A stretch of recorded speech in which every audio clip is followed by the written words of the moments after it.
Hello friends, ഇന്ന് എൻ്റെ off day സന്തോഷത്തോടെ രാവിലെ ബ്രേക്ക്ഫാസ്റ്റ് തയ്യാറാക്കി. നിങ്ങൾക്ക് കാണാം ഞാനിന്ന് എന്താണ് കഴിക്കാൻ പോകുന്നതെന്നുള്ളത്. പിന്നീട് ലൂയിസ് വില്ല സിനിമാർക്ക് തിയേറ്ററിലേക്ക് സർവം മായ കാണുവാൻ വണ്ടിയിലേക്ക് ചാടിക്കയറി. അങ്ങനെ ഞങ്ങൾ തിയേറ്ററിലേക്ക് ഇങ്ങനെ പോയിക്കൊണ്ടിരിക്കുകയാണ്. മൂവി കണ്ടു കഴിഞ്ഞിട്ട് ഞാൻ എൻ്റെ അഭിപ്രായം നിങ്ങളെ അറിയിക്കുന്നതായിരിക്കും. അപ്പോൾ നമ്മൾ അങ്ങനെ സിനിമാക്ക് തിയേറ്ററിൻ്റെ വാതിക്കൽ എത്തി വണ്ടി സ്റ്റോപ്പ് ചെയ്തു. അവിടുന്ന് നമ്മൾ തിയേറ്ററിനകത്ത് കയറി ടിക്കറ്റൊക്കെ പ്രിൻ്റ് ഔട്ട് ചെയ്തെടുത്തു.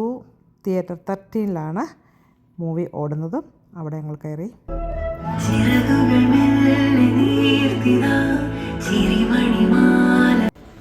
അങ്ങനെ മൂവി കണ്ടു കഴിഞ്ഞു. അത് കഴിഞ്ഞപ്പോഴത്തേക്ക് ഞാൻ അവിടെ വന്നൊരു ഫോട്ടോഷൂട്ടൊക്കെ ചെയ്തൊരു അവിടെ നല്ലൊരു ക്രിസ്മസ് ട്രീ ഒക്കെ ഉണ്ടായിരുന്നു. ഓക്കെ, ഇനി മൂവിയെക്കുറിച്ച് പറയാം. നിവിൻ പോളി പൊളിച്ചു. ഇതിൻ്റെ പിന്നിൽ പൊളിച്ച എല്ലാ ക്രൂ മെമ്പേഴ്സിനും കൺഗ്രാജുലേഷൻസ്. ഒരു ലാഗിങ്ങും ഇല്ലാത്ത മൂവിയാണ്. നിങ്ങൾ മസ്റ്റായിട്ട് മൂവി കാണണം. അങ്ങനെ ഞങ്ങൾ തിരിച്ച് വീട്ടിലേക്ക് ഡ്രൈവ് ചെയ്ത് പോവുകയാണ്. അപ്പോൾ ഒരിക്കൽ കൂടി പറയുന്നു, നിങ്ങളെല്ലാവരും ഈ മൂവി മസ്റ്റായിട്ടും കാണണം. Okay, have a nice day, take care, by.